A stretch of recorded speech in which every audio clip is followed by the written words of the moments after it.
بلوچستان میں دہشت گردوں کی جانب سے 2 مقامات پر حملے ناکام بنا دیے گئے ہیں۔ پاک فوج کے شعبہ تعلقات عامہ ISPR کے مطابق دہشت گردوں کی جانب سے بلوچستان میں پنجگور اور نوشکی میں سیکورٹی فورسز کی کیمپوں پر حملے کیے گئے۔ پنجگور میں دہشت گردوں کی جانب سے سیکورٹی فورسز کے کیمپ میں 2 اطراف سے داخل ہونے کی کوشش کی گئی۔ نوشکی میں بھی سیکورٹی فورسز پر حملہ کیا گیا، تاہم سیکورٹی فورسز کی بروقت کارروائی سے دہشت گردوں کے حملے ناکام بنا دیے گئے۔ سیکورٹی فورسز کی جوابی کارروائی میں 4 دہشت گرد جہنم واصل کر دیے گئے، جبکہ بچ جانے والے دہشت گرد فرار ہو گئے۔ نوشکی میں دہشت گردوں کے حملے میں ایک سیکورٹی جوان زخمی بھی ہوا، جبکہ فورسز کی جوابی کارروائی میں دہشت گردوں کو بھاری نقصان بھی اٹھانا پڑا ہے۔ اب اس کو لے کر بھارت نے پھر فیک نیوز پھیلانا شروع کر دی ہیں، اور جو بھارت کی فیک نیوز کی فیکٹری ہے، بھارت نے اس کا بٹن پھر سے آن کر دیا ہے۔ اب اس کلیش کو لے کر بھارت میں جھوٹی خبریں پھیلانا شروع ہو گئی ہیں۔ بھارت میں یہ جھوٹی خبر چل رہی ہے کہ میجر جنرل ایام بلال صفدر بھی اس حملے میں شہید ہو گئے ہیں،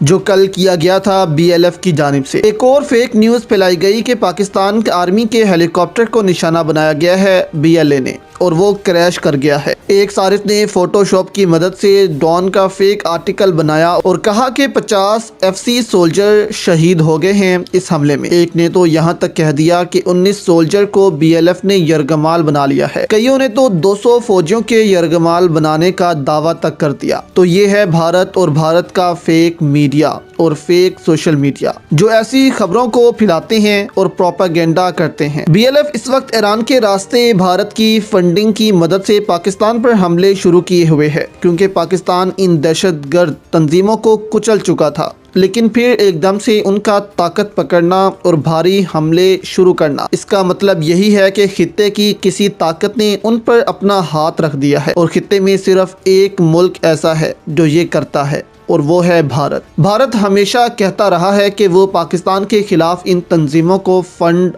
دیتا ہے اور دہشت گردی کرواتا ہے۔ پاکستان عالمی دنیا کو بھارت کی دہشت گردی کے ثبوت بھی دے چکا ہے، اور آنے والے وقت میں بھارت کو اور بے نقاب کیا جائے گا۔